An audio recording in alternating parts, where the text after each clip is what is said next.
berjumpa lagi di materi sosiologi. Oke, teman-teman, hari ini kita akan belajar mengenai proses globalisasi. Nah, di sini dalam proses globalisasi ada beberapa fase yang akan kita pelajari. Fase yang pertama itu adalah fenomena abad 20, yakni bangkitnya ekonomi internasional. Nah, sesungguhnya interaksi antar bangsa ini telah terjadi selama berabad-abad lamanya. Ya. Nah, bila ditelusuri, benih-benih globalisasi itu tumbuh ketika manusia mulai mengenal perdagangan.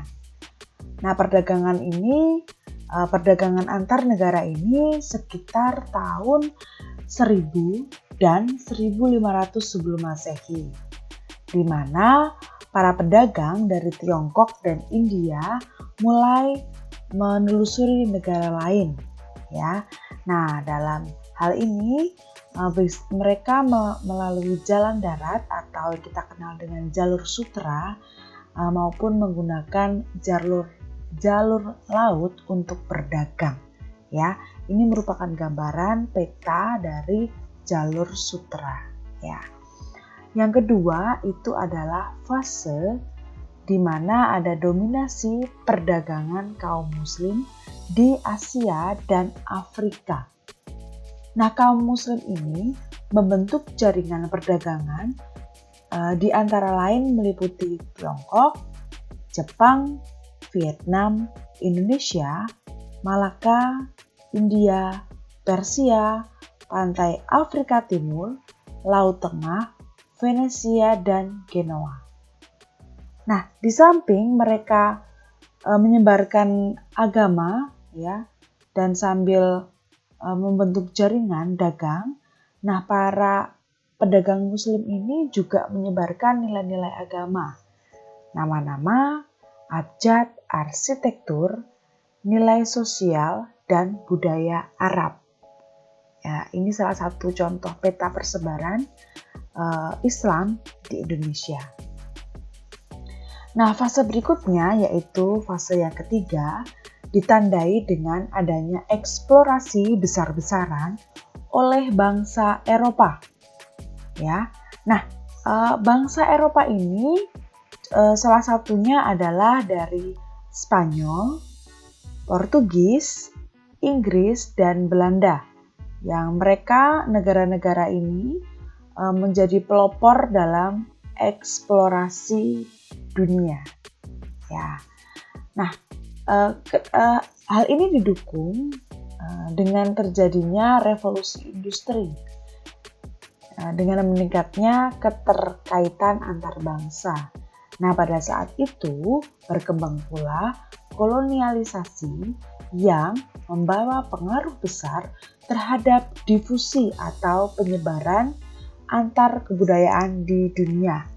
Nah, salah satu contohnya itu adalah kedatangan kapal Belanda di Indonesia. Oke, fase lain selanjutnya itu merupakan fase yang keempat, yaitu berkembangnya industri. Nah, di sini kebutuhan akan bahan baku serta pasar itu memunculkan berbagai macam perusahaan multinasional di Indonesia. Nah, salah satu contoh perusahaan Eropa yang membuka cabang di Indonesia. Ya, ini salah satu contohnya.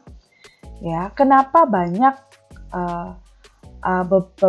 dari negara-negara di Eropa atau perusahaan-perusahaan multinasional di dunia itu membuka cabang-cabangnya di negara-negara. Nah, itu sejak diberlakukannya politik pintu terbuka. Ya. Jadi memang dalam perusahaan multinasional itu tetap menjadi ikon global hingga saat ini. Ya. Nah ini yang terakhir dalam fase kelima. Ini adalah fase di mana fase ini terus berjalan dan mendapat momentum ya ketika adanya perang dingin berakhir dan komunisme dunia runtuh. Ya, dalam runtuhnya komunisme seakan memberi pembenaran bahwa kapitalisme itu merupakan jalan terbaik dalam mewujudkan kesejahteraan dunia.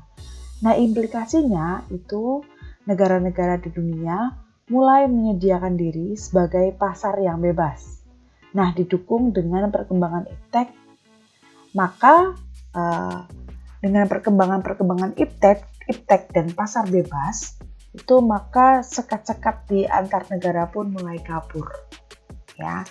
Nah, dari beberapa fase yang sudah saya jelaskan, bahwa globalisasi ini sebenarnya mulai menarik perhatian ketika kita membahas para ilmuwan yang menganut paham Marxis, mengandung paham Marxis. Salah satunya adalah Gunther Frank. Ya, dia mengemukakan bahwa gejala globalisasi adalah modernisasi. Maksudnya apa? Perkembangan yang bermula dari Eropa Barat dan menyebar ke seluruh penjuru dunia. Oke, seperti itu teman-teman materi kita hari ini. Semoga materi hari ini bisa lebih mudah untuk dipahami dan semoga membantu kalian dalam belajar. Terima kasih, kita akan bertemu di video-video selanjutnya.